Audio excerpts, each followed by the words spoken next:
Well, good evening, everyone, and welcome to a new episode of He Said, He Said, He Said, a look at the world from a seasoned Black man's perspective. I'm your host, Alvin King, and welcome to our Friday, March the 31st show. It is the last day of March. It is the last day that we're celebrating National Women's History Month, and I'm choosing to celebrate the one, the only, the icon, Diana Ross, ladies and gentlemen. It was her birthday this week. How you doing, Rose? It was her birthday this week, and she turned 79 years old. And I mean, I cannot tell you guys enough. This is the icon, the icon, the icon, the icon. For those of you who don't know Diana Ross and may be sleeping under a rock, she is an American singer and an actress. She rose to fame as lead singer of the vocal group The Supremes, who became Motown's most successful act during the 60s and one of the world's best-selling girl groups of all times. Again, this week, the Queen turned 79 years old, ladies, and she's still touring. She's going to be here actually in DC in July at Wolf Trap. And a little bit of history for you all, because I'm telling you this because I'm even depressed by it. Did you all know that Diana Ross has never, ever won a Grammy for her songs? She has won a Grammy for, she has won 2 Lifetime Achievement Awards, one for being in the Supremes and one for Diana Ross, just being herself, okay? Iconic, classic, okay? But she has never won a Grammy. And, you know, I am saying this to all of you and celebrating her the way I'm celebrating her, because she has been a part of my entire life, and she's still a part of my life. She's amazing. She's everything that a lot of these singers want to be these days. So that was my tribute to Black Women's History Month, ladies and gentlemen. How are all of you doing tonight? How you doing, Michelle? How you doing? Welcome to the show tonight. As you all know, this is our Let's Get Newsy show. There's so much going on in the news. I don't have to tell any of you that. I know you have, from, oh my goodness, people getting indicted to people actually in court winning cases. Some people going to court don't know what's going to happen to them because they're doing things. But we're here to talk about it tonight on our Let's Get Newsy 6 show. So I don't want to belabor this because I miss these guys and I want to get them in here. So if you all are ready, let's get on with the chat.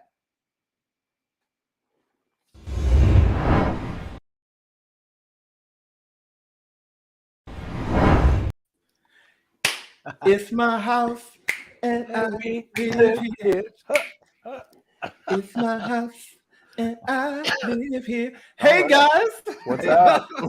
Someone should have had some hair on if we celebrate Miss Ross. Exactly. I agree. It's a disservice that these 3 bald heads are on while we're talking about Diana Ross. Exactly. Because the word Diana Ross and bald just don't go together. They just don't go together. No. How are you fellas doing tonight? Doing all right. Well, How you doing? I'm doing good. My energy is up. I can't complain. You know, these weeks go by so fast, and then here we are again. And people don't know. It takes a village to get us where we are right now. Amen. It does. It definitely takes a village. Some of them are watching us tonight. We need you. Amen. Hey, Michi. Yeah, good to see you. Well, guys, I know, I don't know if, well, I know you guys know this, but ladies and gentlemen, today is Transgender Day of Visibility. Yes. Each year on March 31st, the world observes Transgender Day of Visibility to raise awareness about transgender people. It is a day to celebrate the lives and contributions of trans people while also drawing attention to the poverty, discrimination, and violence the community faces. Absolutely.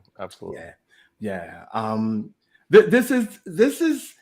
I'm gonna be honest with you. When Bobby told me today, sorry, It's a live show, and I can pull my headsets out. If you want to, do what you need to. It's my house. That's what Miss Ross would do. That's exactly what she would do. It's my house. Come right on out.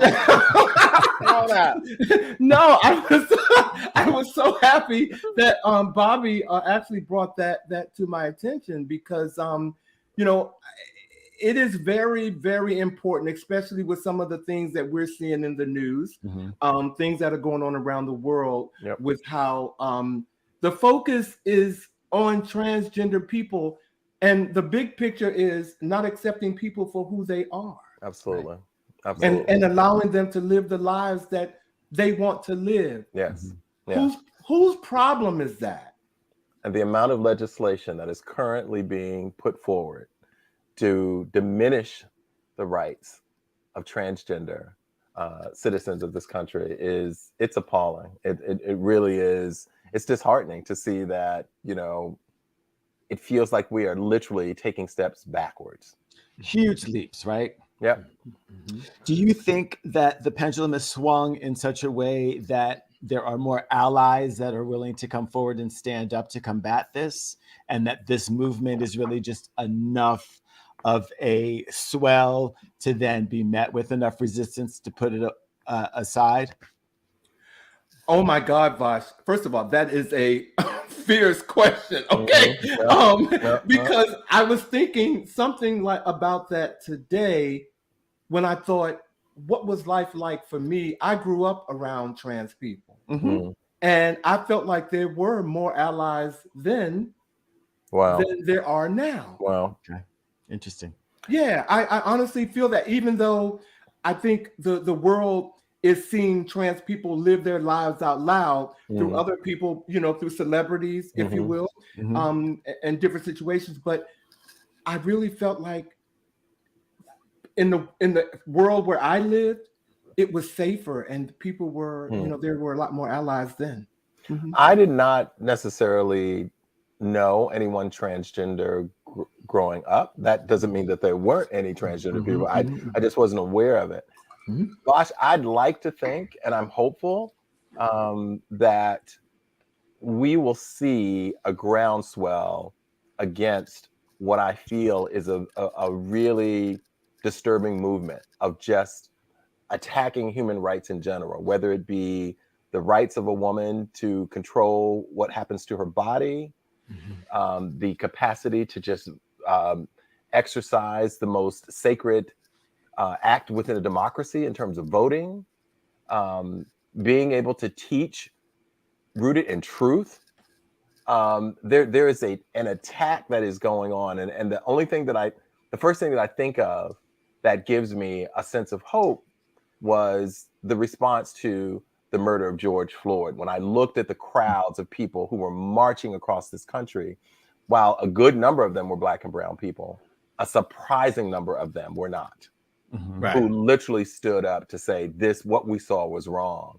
And what I'm hoping is that same momentum, because of course we also saw that energy wane over time. We saw a lot of people become very weary and tired and just kind of walk away from it. But I'm hoping on behalf of our transgender citizens that people will stand up. And because again, what we're saying is if they come for you today, they'll come for me tomorrow. Like, it's just a movement, and they are being loud, and I hope that we will be louder in response to it. Yeah, it's really sad. What do you think about that, Vash? In answer your question, I think that it is. I think there's a greater swell of people who are realizing where this energy is coming from, and that it is not coming from protecting children. It is really just coming from a place of hate, and it's blind hate, because they don't realize that some of the things that they are doing are actually hurting themselves. Like saying that you can't have anything gender affirming in a classroom, and then that cuts them at the ankles from being able to say that Martha Washington was George Washington's wife, because that is a gender identity and that is a sexuality presented. And you know, they're not really thinking about it in that way. So I think more people are seeing that. But trans people, even the gay issue, is still on the it's combating with religion. Mhm. So those people who might have been out of the Black Lives Matter movement and rally because of color may have some sort of perceived religious barrier to have them protect and stand up for the full rights of LGBTQI people. So, I believe so, but I saw a little meme today that said, if you consider yourself an ally and you're not getting hit with the rocks being thrown at a group, you're not standing close enough. I saw it too. Did you Amen. see that? Yeah. So, Okay. so I don't know that people are getting hit Yeah. enough. I mean, I hesitate to ask, and people and our viewers, what are they doing to help stand up against these movements? Yeah. But I don't want to get that personal. But no, you should be asking yourself, what are you doing? What can you do? Right. How do you get involved to let your voice be heard? Right. To say that all people need to be able to be who they are. Absolutely. Right. And, Well, and to have their journey, which is also important. Mm-hmm. I think a lot more people just need to, in addition to collecting their compassion, they should also get more educated. Yes. Absolutely. Because there's truly a lack of education about surrounding transgender people. Yes. And it doesn't take much. It doesn't take much, but that's a start. Yeah. If you really want to be about it and be an ally, I think that's a good start. Get educated. Well, and it starts with just a sociology class and an anthropology class, or just looking at sociology and anthropology. Gender is a social thing. It's not connected to sex, which has to do with your body parts. They are separate. And there are, we live in a country that has Native people who understood that. And we're trampling all over that, right? Like, it's like on these grounds stood people who were trans, who were respected in their tribes. And now we're saying we're not dealing with it, and it's just totally ridiculous. It's like, wait, okay. Well, anyway, we're gonna. Yes, we're gonna keep the conversation alive. We're going someplace different right now, because in moments of darkness, we're gonna keep it alive, right? In moments of darkness, I am always encouraged to create something new, and sometimes it's art, and sometimes it's life. And if you follow me, are you about to be a father? Like, what do you mean? So if you follow me on Instagram or on social media, you know that I've recently posted a journey that I'm having with some beings on the planet. And I've taken photos of these types of journeys before, but the things have not survived. And I wanted to honor all of that to establish a new journey that I will include you all on with this particular video. So I hope you enjoy. I can answer questions if you guys have any afterwards. This is interesting. Got a lot of questions. Okay.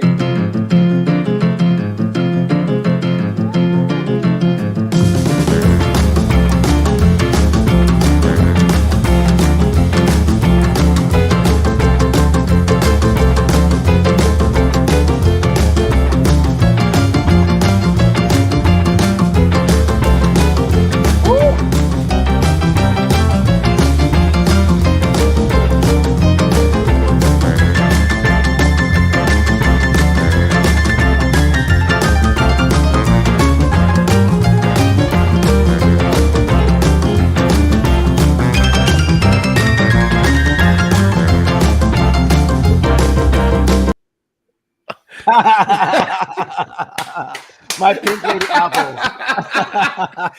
Ladies and gentlemen, first of all, I am so moved by this. When I saw this on social media, that Vash introduced us to 3 of his new friends, okay, and then had a memorial service for one of them. Okay? No, 2. Oh, 2. 2. 2 are gone. I just said, you know what? We have to share with our viewers that we're not all good looks. You know what I'm saying? We do get our hands dirty. And Vash, I mean, black men do plant. Okay. Come on now. I think there's a hashtag that I was informed that exists. It's called Black Men with Gardens. Come on hashtag now. Black Men with Gardens. So, we're going to put hashtag Black Men with Gardens because I have one. And what's so amazing, because I think in our group, I find like I am I'm like Earth Father, I'm all about all things natural, Mhm. and in terms of how people show up on the planet and wanting that honored. But Mhm. I'm also that with other earthlings, especially plants. And I like planting things from seed. I like nurturing things, getting them to grow, creating environments where they can thrive. There's your And hashtag right hey, there. now work it out. So it's lovely to share all aspects or more aspects of who I am. But what's even more crazy is that each of those seeds was planted at the same time, and you saw how dramatically different each of those plants were. Yeah. Mhm. Particularly the last two. Marty, which doesn't have much leaves, has the deepest and the most established root. Uh-huh. Alvin, do you hear him talking about these I baby plants? I'm like, he is in it with pride. He has he the is in deepest it. and most established roots. And if you all want to know anything about these pink ladies, please send an email to he said live and let Vash know that you want some tips on how you can get your pink ladies or what he did to. I mean, you have to follow him on social media to really get the life that I got when I saw this clip. I have a said, you know question. what? Yes, sir. Are the blossoms going to be pink? Like, what? How did you come up with the names of the? I mean, I know the pink ladies. I'm a big Grease fan. So, but what will their blossoms be pink? I don't know. I've never had an apple tree that I have nurtured, so I don't really know very much about them. I'm just on the journey to accept them as they show up. I love it. Well, I you know love it. what? Thank you, Vash, for sharing that. I really do. I love it. I think we've started something. You all know a little bit more about him. Hey, Monica. Hey, Sean. You know what? Welcome to the show. What's up, everybody? Everyone. And Monica, would you please tell Oscar I said hello? I know he's sitting there watching the show with you. Tell him I say hello, please. Oscar's her husband, and he is a huge he said fan. Okay, so please tell Oscar that I said hello. We raise a glass to you. We do. There you go. Well, all right. This week's show is Let's Get Newsy, and you know it again. Like we said, there's a lot going on, so we want to kick off with one of the biggest stories this week. Yet what again, could that be? What could that be? Another school shooting, ladies and gentlemen. Yes. In Nashville, Tennessee, at the Covenant School, the Covenant Presbyterian School, where 6 people were gunned down by a single gunman who walked into a school and decided to shoot up people, innocent people just doing their jobs. And it raises the question, so many questions for a lot of us. But one of the biggest questions to me is, first, what are we going to, how many times are we going to have to see this before the talk of gun violence become the action of doing something about gun violence? Look at this, the statistics. 9,642 deaths year to date from guns. Gun suicide year to date is 5,544. The mass shootings is 122. Okay? Yep. And children killed by guns under 17 today is 388 kids. That's just too much. Yeah. And it's not ending. It's not ending. And I thought this was a cute a meme image that Boddie shared with us today about, you know, the kids being afraid to go to school, you know, and where we are with all this. So I do have one question I want to throw out to you all, first of all, about all of this. Do we know at this time of what the shooter's motive was for the killing? As far as I have heard, there's not been a release of the actual motive. There's been far more profile on the personal life of the shooter as opposed to what motivated. It's my understanding that there was a manifesto that was left, which should offer some direction or insight as to what the motive was. But as far as I know, there has not been a release of that information. Vash, have you heard anything about that? I have not. I'm with you. All that's been really happening is in profiling and accentuating that the person was trans, right? Which, you know, is what it is, and not the source of the greatest issue at hand. I There read a has been- statistic today that there were 647 mass shootings in 2022, overwhelmingly perpetuated by white cis men. Right.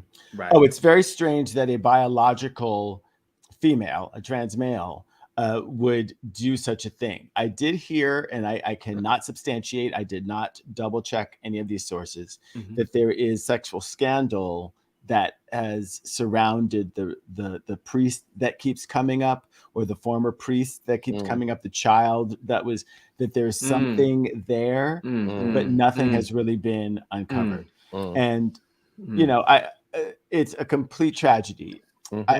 As we talk about what to do, you know, there's the movement to try to ban guns or ban assault rifles, etc. And there are people who are saying it's not really the guns, it's the people. Well, I kind of have a tendency to agree. And we as a country have stopped supporting our mentally unstable. Right. In the Reagan era, they closed a bunch of the, you know, institutions that were dealing with mental health and put people on the street. Like, we know in time when this happened. So the symptom is that people are not able to process their emotions and process what's going on in their world, and are coming out and being angry. These are acts of anger, and you know, that are happening. We have to treat that. We have to let people know that mental wellness and mental health is important, and provide the services to people so that when they do feel a certain way, that they know that they are welcome someplace to get that resolved. I mean, it's not just about the guns. I'm not saying that it's not an issue, but truly we have to treat some of these other issues as well. Well, in this case, speaking of, you know, guns, let's talk about confiscating. You know, could have the police confiscated the guns? Now, her parents knew that the shooter was having some mental issues, or you know, having issues, and they knew that this person had a gun, but they thought they took the gun away, the one gun away from this person, and yet this person had multiple guns and was able to do and bought them legally. Multiple within days, just going around buying different guns. Going around buying different guns. And so, you know, one of the gosh, I'm just going to ask you guys, do you think that the parents have any responsibility in this at all? Hell to the yeah. If they're trying to ban books because parents need to be all involved in the child's life and they should decide the books they read. If you can't teach sex in the schools because parents want to have the responsibility of teaching sex, if every possible thing that schools are supposed to do, teaching kids about processing emotion, they want to take all that away and attack teachers for like indoctrinating because the parents should be doing all that, then guess what? When your child messes up, when your child does anything, it is you and your ancestry that have to pay for it. Right. Oh, I guess ancestry, y'all. I guess I see it as a combination of things. I do believe that in what Vash said about our society's lack of attention and support offered to those who suffer from mental illness is deplorable in the United States of America. It is shameful the way that we do not address that issue, and the stigma and the shame that we associate with it, so that even people who would seek the help feel stigmatized as a result of it. But I also believe that it is unconscionable that we have not done anything around the access to guns and legislation around guns. It is simply unconscionable that 3 9-year-old children could have had a better chance of survival had the shooter, just in this case alone, as you pointed out, Alvin, that shooter bought several guns within a matter of days. Several. Legislation to just slow that down. If there's a record that suggests that you bought a gun and you can't buy another one within like 72 hours, or like something to have no legislation around these things. But suppose I'm going on a hunting trip. Then you need to plan ahead of time and not be going out and buying several guns all at once. Because I'm like, no. There needs to be some, because what I know to be true is that the United States of America is not the only nation in the world that has people that have mental illness. Right. No other nation is dealing right. with what we're dealing with. It's Right. it's the combination Right. of the mental illness and the access to the guns that has Access us to where mental we health. are. Access to mental health services, mental illness, and But that's what the gun advocates are resting on. You know, they're resting on that. It's not the guns that's making the issue bad. It's the people who have these mental illnesses that are getting the guns. So it's not the guns. It's not the access to guns. They're resting on that, and that's their argument. Well, yeah, it's like it's not the laws; it's the mental illness of the people who keep trying to pass the laws. Right. Oh, see, that's a whole. I just don't think they're exclusive. I think Yeah. I think there's responsibility in both parts. I believe that responsible people who go through a responsible process to bear arms. I'm not going to say you shouldn't have a gun if you want to protect your house or your family, but there needs to be a process that assures as best possible that one, that you are capable of owning the gun and being, hopefully, by all that we know about you, responsible with the gun. I just, like I said, people have mental health issues all over the world, and no other country is dealing with this kind of mass shooting. Which is why it's getting back down to treating the mental illness. I mean, again, I don't understand why people need to run out and buy a bunch of guns. If you like guns, okay, cool. There's a way of collecting guns. But even if we didn't treat the mental illness, and we're not talking about those access people to the guns, right? I mean, yes, but the sane, responsible gun owners are not doing these crimes. It's those people that, like you said, shouldn't have access to them, but to deny them of the right to act to that without giving them access to care is that's just a drag. Okay, I'm done. Well, ladies and gentlemen, if I could ask our producer just one more time, put the image of the 6 people that were killed. We offer our condolences to their family, their friends, the whole community. We send prayers to all of you, and we hope that this is the last mass shooting that we see. Thank you. Thank you, guys. I wish that were the case, man. Yeah, me too. Okay. In other news, yes. Okay. Oh Lord, we got some heavy duty issues going. So I wanted to look at the issue of revisionist history, and that is happening right now in many instances across the country. But the situation right now has us going down to that state that you all know I'm trying not to go to anytime soon, and refuse to give them my dollars. The lovely state that I've been trying to saw off for the last couple of years, down Florida. south, sunny Florida. You know, and the case that I wanted to look at is that of a textbook that's being revised, and one of the situations that's being dealt with in the book is that of Rosa Parks. And what they have done is, if you look at the image on the left, it is the original text that talks about Rosa Parks being asked to move because of the color of her skin. In the revised version of the book, you can see it says, showed courage. One day she rode the bus. She was told to move to a different seat. She did not. She did what she believed was right.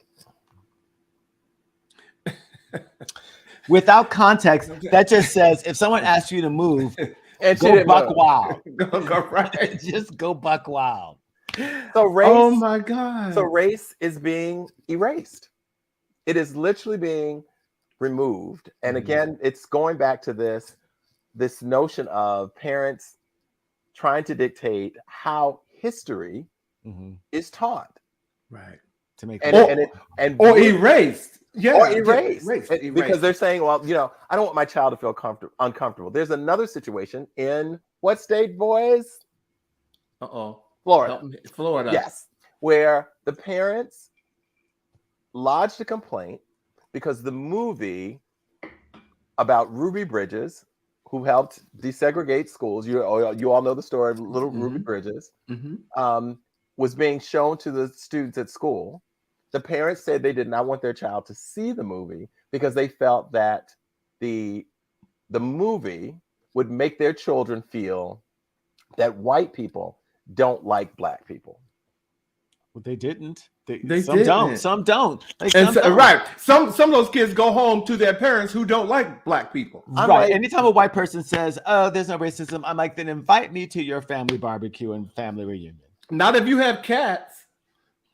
But go ahead. That was a whole other talk show. And I'm saying, so Ruby Bridges, who is alive and well today, who could tell you what she endured, right, as a black child, and the way that they treated her, right, and it, as an educator, all I'm saying is, so how will children know not to repeat the evils of the past if they are not informed and taught, rooted in truth? Now, as that parent, you could have said, this is what people did, and we want you to know this because we don't want you to do this moving forward. Right.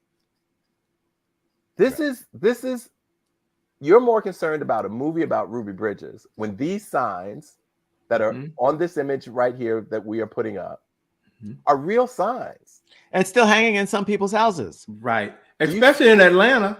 Do you see the one in the middle at the bottom? No dogs, Negroes, or Mexicans. Dogs was listed above black people. Right. Yeah. Right. That was a choice. Yeah. That's a choice. Japs keep moving. Irish need not apply. We wash for white people only. Black people didn't make these signs. Right. Right. You know? Exactly. So all I'm saying is, don't try to create this narrative that the experience of people of color in this nation that was built on our backs, that we have fought to support, has always been like this. What's the problem? We've always liked you. Like, what is the issue? That's why children don't have context to why people will put a sign up that says Black Lives Matter. If you don't understand the long history of how black and brown people have been dismissed, you then certainly wouldn't be positioned to be able to say to your children, there is truth to the complaint that black and brown people have in terms of their experience here. Denial kills. Okay. Period. And they have chosen they have chosen denial over truth. And it's a question of also why. We're in a space where to hold on to the power that they do have and the possibility that it might come back is to keep this generation, these kids, from knowing what happened and from preventing it from happening ever again. And this is like the last ditch effort. Just don't teach them about it. Yes. And I think it goes back to something we were talking about earlier, in the sense that if you create critical thinking young people who have context to history, they are more inclined to be disruptors of it. Yes. You can't disrupt what you don't know. What you don't know. That's it. And that's one of my favorite lines. You don't know what you don't know. Right. Okay. So if I can keep you from thinking, if I can make you think that the female experience in this male-dominated society has always been a good thing, then you will not stand up for women to be paid equal to men. Right. You won't. It won't be an issue to you.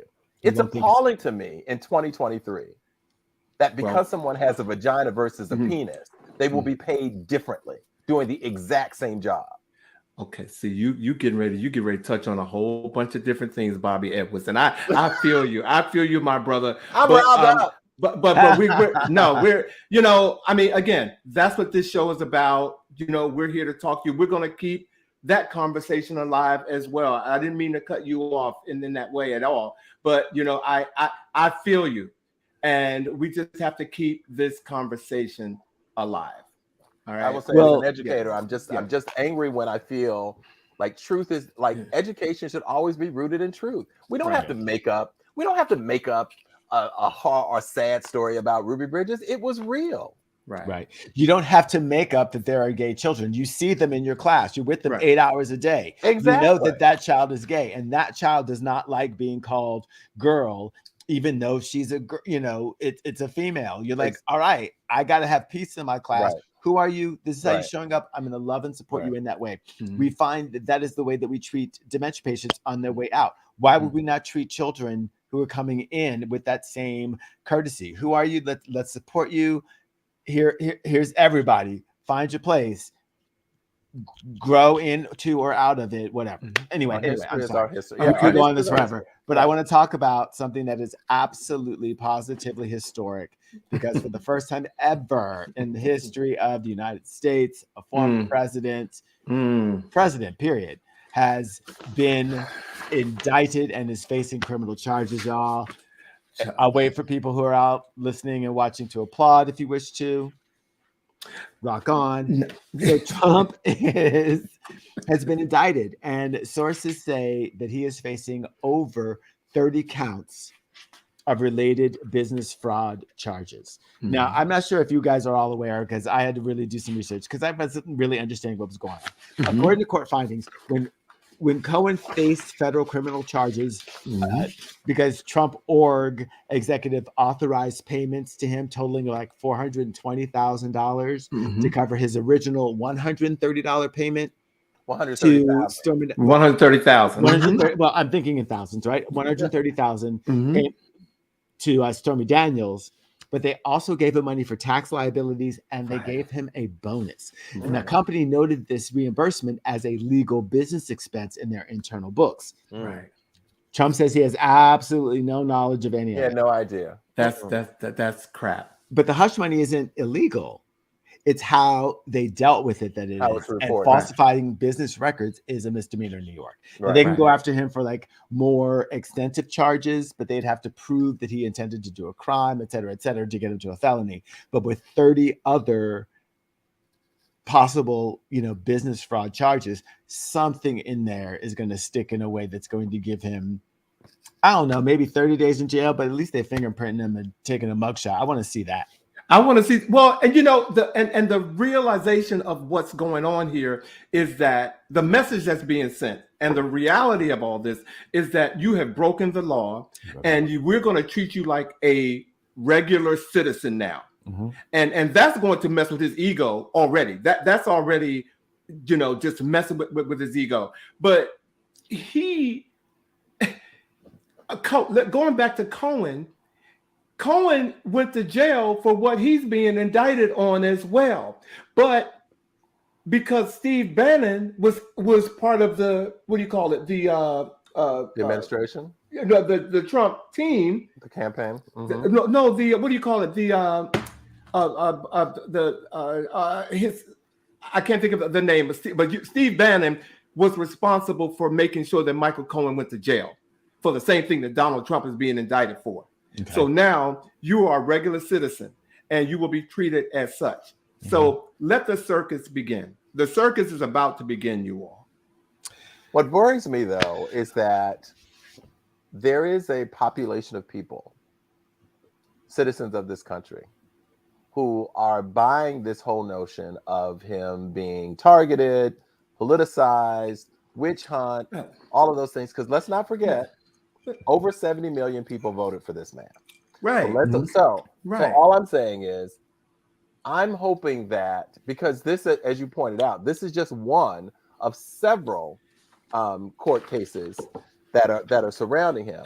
I am equally concerned about this situation down in Georgia, where we have him recorded asking to find votes. Right. Excuse me. You're right. Right. Well, this is the beginning of the roller coaster. We have just left the station. Right. We've gone in like the little dip. We're about to go up the hill and see what's happening. I don't think anything's going to happen with this particular indictment, right? Like, no, he's going to be indicted. It's a misdemeanor. I don't know if they're going to go further. There may be other charges that they're going to read. I don't think anything is going to amount to a felony and really serious jail time. But they will already have him on fingerprint. They'll have him fingerprinted. Right. He's been indicted. He's been indicted. He's been indicted, and that is what, with this person, he's gotten away with so much and still getting away with so much. But the fact that he was indicted is unprecedented. And will still be running for president. And he's running for president, right? So and again, that's going to be a shoot show, because all the Republicans are coming to his rescue right now. Oh, how could you do this to him? But the race hasn't started. Okay, and when they are all against each other trying to vie for that seat that they don't want him to get in. Okay, so you know how they go back and forth with each other. So that when that party starts, I want to be sitting in front of the TV with my popcorn and y'all. Okay, I'm gonna be reading a book. I want to be with you all. But yeah, so I'll see you in court, Donald. Literally. Okay, I will. I'm looking forward to that. So you said lamb. Well, you know, that is on the political front. Yes. On the we got some stuff going on in the entertainment world, ladies and gentlemen, also dealing with court cases and so this next story that I'm going to talk about, this gentleman is the most recognized person, in the world right now. He is the it man. Jonathan Majors, ladies and gentlemen, the Creed 3 actor, has been charged with assault and harassment following an incident involving a woman in a New York apartment last Saturday. The 30-year-old woman was allegedly assaulted by Majors on Saturday in what police said was a domestic dispute. And since this assault or allegation, this woman has retracted everything. Mm-hmm. And she has retracted the whole story, according to Jonathan Majors' lawyers. And now she's single. And well, you know what? I don't know. And that's the conversation that I have here. This woman, she is not just this woman. She is his girlfriend. Am I correct? Well, that's what they said. He hadn't told me, but that's what they said. Okay. Ask him when he comes over next week. You need to text him and find out. Like, when he comes over next week, I'm gonna ask him, is that your girlfriend? That's your girlfriend. I need to tell you need to pick and choose wisely. Okay. Stay here with me. But Alvin said he hasn't told me yet. I'm like, what? But hold on, let me read to you all the viewers real quick before we move on. This woman, who they haven't mentioned her name, she has sent texts that appears that she wrote and said that she would prefer that the allegations that she presented about Jonathan Majors was not true, and she would prefer that they retract them because she doesn't want to be the person that says that she was responsible for him going to jail. So did she say they weren't true? Say what? She didn't say that they were true because they what do you call it? He's been arraigned. So so she's not saying that they weren't true. She's just saying, I just wanted to retract them because I don't want him to go to jail because of me. Okay. I'm telling you, plot thickens. So many things that I want to say, but I believe in love. I don't care what color you are, what you do, absolutely. How you I believe in love all the way around. Love is love. But there's a history with a lot of black men. Once they reach a certain pinnacle of success, white is right. WW. And I'm just gonna say that. I'm not saying that that's Jonathan Majors' shtick, but I do want to lay that on the table. That's a trend that we've seen all too often, and seeing our brothers in situations like this. With Becky with the good hair? I don't know what Rodney say. It's yet to be determined if the allegations are true. Correct, but he's been indicted. So so I hope they're not true. He says they're not.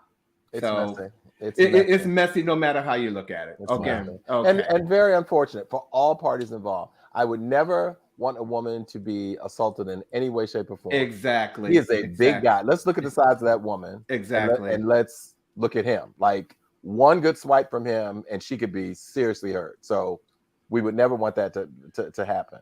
But Well, He could be hurt by her too. I was going to say the pen and the tongue is a mighty fine sword. Well, Absolutely. even like, we watched the Absolutely. Johnny Depp trial. We know that women abuse men. Absolutely. Mhm. Absolutely. But all I'm saying is that, it is also really unfortunate that, I'm sure this brother has worked really, really hard to get to this level of success, all of these films and so forth. And, it's just really sad. It's just sad to see his life in this situation, whether it's at his hand or at the accusation of another. In any situation, this is just a hot mess. He's lost endorsements already. Oh, immediately. Immediately, and the verdict is not even in. So, that there you have that. So, get your life together, because Jonathan, when you call me, we can talk about it. Go ahead. And in other celebrity news, the state of Utah has been known to have some snow and some flurries, but the flurry that everybody's been talking about has been that court case between Gwyneth Paltrow and Terry Sanderson. And I mean to tell you, this one is equally much a hot mess. First of all, that photo has been airbrushed because neither one of those two people look that good. I thought that I would give you all a better picture. All right, for the good eye. But the issue is the battle of the two tales of who hit who. How is this a debate? This is reality. You were behind me, you were not. Either one, and the problem, Vash, is they both have held on to the story that the other person was in front and got hit by the person behind. Now, the Terry Sanderson was suing Gwyneth Paltrow for millions of dollars. Gwyneth Paltrow, on the other hand, was suing him. No, not millions. 300,000 only. Oh, I'm sorry. I thought it was a couple of million. No, it was 300,000. Okay, $300,000. Okay, I stand corrected. And she was suing him in return for $1 in legal fees. Okay, so now what the jurors had to decide, and if we could just go back to that image very quickly, who was higher on the slope, because that would determine fault. Because whoever, it's kind of what I discovered. I'm not a skier, but what I discovered was kind of like driving. If you're in the front, you have the right of way. If you rear end someone in a car accident, you are automatically at fault. Right. So to the left is Sanderson's claim, who claims that Paltrow was distracted by children. She hit him from behind and not only knocked him down, but then skied away. And then Paltrow's claim, if you look at the image to the right, there are not even children anywhere around. Her children weren't behind her. Sanderson hit her from behind and both fell to the ground. So it is literally a case of he said, she said, and the courts decided in favor of Gwyneth Paltrow. I don't know if you had a chance to see some of her cross-examining where the lawyer was shamelessly fangirling and asked, how tall are you? Oh, I wish I were that tall. And I'm sure you had on an expensive ski suit. Oh, and girl, I Gwyneth wish was I could like, afford that. She said, oh, I've had it for a long time. I was sitting there going like, oh my God, this is insane. So Gwyneth won the case. And apparently when she was leaving the courtroom, they have an image of her leaning over and saying something to Terry Sanderson. And apparently it was, I wish you well. I wish you well. I knew that's what she had said. I mean, I was like, there's nothing else she's going to say. There's nothing else that she could say. And I'm applauding her by sticking it out, and for $1. Because for principle, sometimes you have to do that. Now, she could have given him $300,000 and said, go sit yourself down. But he waited 3 years, which it didn't take him that long to heal. But it took him 3 years to bring this to court and to sue her. So I think that was also a piece for the jury that they looked at and said, come on, dude. She had enough money to create those that they could not use in court. Those illustrations, they did not use those in court. They threw that out. But I'm kind of glad she won, because for principle, sometimes you have to go the yard I wish that I could say I cared. I really do. It's like right. And the beat and speaking of that, the beat goes on. That beat Yes, it goes on. does. Yes, it does. Because Madonna, TV I got to talk about my girl Madonna. Say what you Yeah. want to do and say about her latest plastic surgery, but girlfriend is an ally. And she has announced that she's actually going to Nashville after the new Tennessee laws have been passed, because she is just like, look, I'm not going to stay away. We're going to take the fight directly to you. And in a statement, she said that the Tennessee new laws, which are banning gender-affirming healthcare and adult-oriented entertainment, which includes male and female impersonators, from public property. She says that those bills that have been introduced across the country are ridiculous. They are oppression of the LGBTQ plus community, and it's unacceptable and inhumane. She says the claims that they are making are completely unfounded and asinine. They're accusing LGBTQI plus people of grooming children, and they feel as though they need to protect the children. And what I guess they don't really understand is that older LGBTQI people have been younger LGBTQI people who have been through the system as it is, and we understand and recognize what our young LGBTQI plus people need to see and feel and experience in order to become whole. And they are completely threatened by this, which is why we've got this movement. Anyway, she has said that she and Bob the Drag Queen will see them in Nashville, where they were going to celebrate all the beauty that is the queer community. Now, tickets for the Madonna concert went on sale this morning at 10 a.m. via Ticketmaster. So if you want to support Madonna, you want to support this anti-LGBTQI plus movement, see you in Nashville. Well, I'll see you in September, Madonna. I'm going to wait, girl, but go ahead and do your thing. Thank you for that, Vash. And closing I'm ask out, what are you doing? What are you doing? Closing out our Newsy episode, ladies and gentlemen, I want to bring attention to, for those of you who don't know, Matthew Wayne Shepard. He was a gay American student at the University of Wyoming who was beaten, tortured, and left to die near Laramie on the night of October 6, 1998, for those of you who remember that. Well, his father, Dennis Shepard, he's the father of Matthew, and has been an advocate for parents showing unconditional love to their LGBT children, both during Matt's life and very publicly since the hate-motivated murder in Laramie took place. Matt was 21 years old. Well, now there is a movie out called The Dads, where Dennis Shepard got with several fathers who are all fathers of LGBTQIA plus and transgendered children. And they went on a fishing trip. And there is a movie that's coming out. It debuted this week by the award-winning producer and director, Lachina Fisher. She was there that weekend to capture the dads as they fished, prepared dinner, and bonded, and raising their children in present-day America. And the movie is called The Dads. And it is coming out. Actually, it's going to come out. It's coming out in April, and we're going to let you all know when that happens.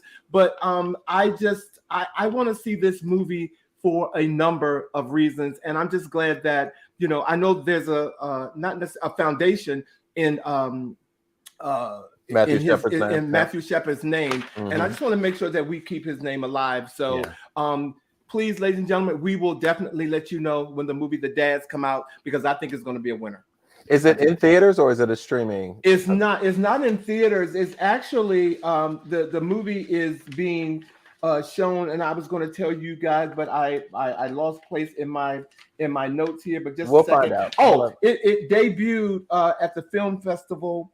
It debuted at the film festival Portrait Studio, and I'm going to put in the comment section while we do our next feature before we go of where you can see it or when it's about to come out. Excellent. Yeah. Looks very interesting. Yeah. So we haven't done this in a while, ladies and gentlemen. Thank you guys for Let's Get News. There's so much in the news we just can't keep up. But we decided tonight, before we go, that we're going to have a segment that we want to bring back to you all called Black Excellence.